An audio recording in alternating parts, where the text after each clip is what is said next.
Kamala Harris was trying to get to the left of Bernie Sanders. She was trying to get to the left of Elizabeth Warren, and you really see that in a lot of these answers. CNN's Erin Burnett last night was reporting on Kamala Harris's radical positions, which the media, doesn't want you to see right now, but even CNN occasionally has to do something roughly honest.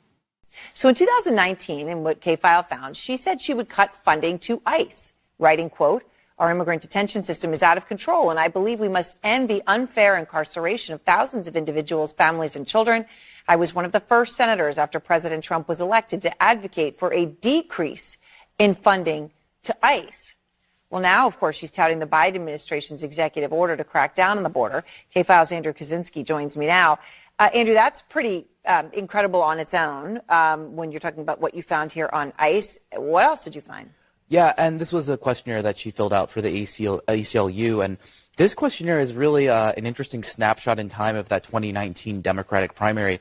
Kamala Harris was trying to get to the left of Bernie Sanders. She was trying to get to the left of Elizabeth Warren, and you really see that in a lot of these answers, and I want to walk our viewers through a little bit of what she said. Let's just take immigration and look at what she said here.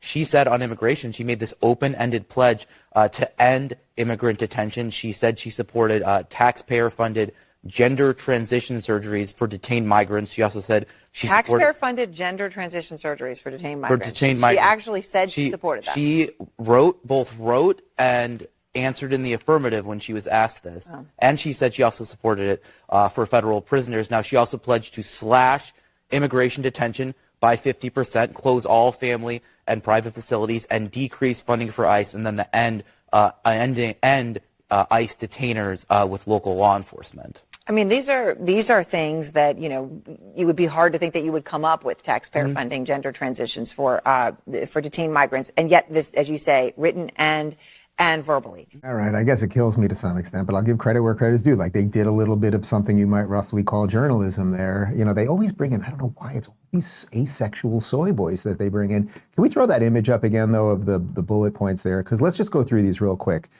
Pledge to end immigration detention. So do any of you watching this right now think that we need less people that are coming here illegally to be detained? Do you want more of them on the streets? But that's what she was for. And then the question really bears with all of these, which is her real belief? Is it what she believed in 2019, or is she doing what's politically expedient right now? I think you know the answer to that. Let's throw back there. Second, taxpayer-funded gender care and transition surgeries for detained migrants.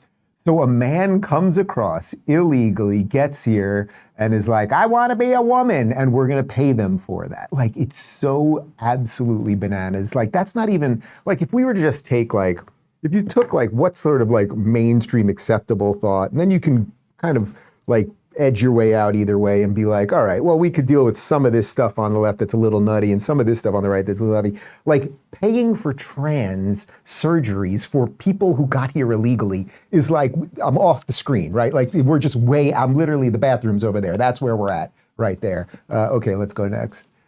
Slash immigrant detention by 50%, close all family and private facilities. Close private facilities. Why would you stop private people from being able to help in this situation? Decrease funding for ICE, which they got into, end ICE detainers. And also, they didn't mention it in there, but the big one that I've referenced a couple times is that moment in the debate a couple of years back when she was running against Biden, and they asked, how many of you want to ban private insurance so you would not be able to just pay a private company to be insured for your health? Like, it's psychotic, except it's perfect Democrat policy because it's all about giving more power to the government and it's just about destroying the country. There's no other way to say it. Like, if you just want a gajillion people to come in here and you want to chop off their dicks and give them money and have them run around like lunatics, smoking meth and doing all the rest of the stuff, then you're a Democrat. I hope she gets up there and says that tonight.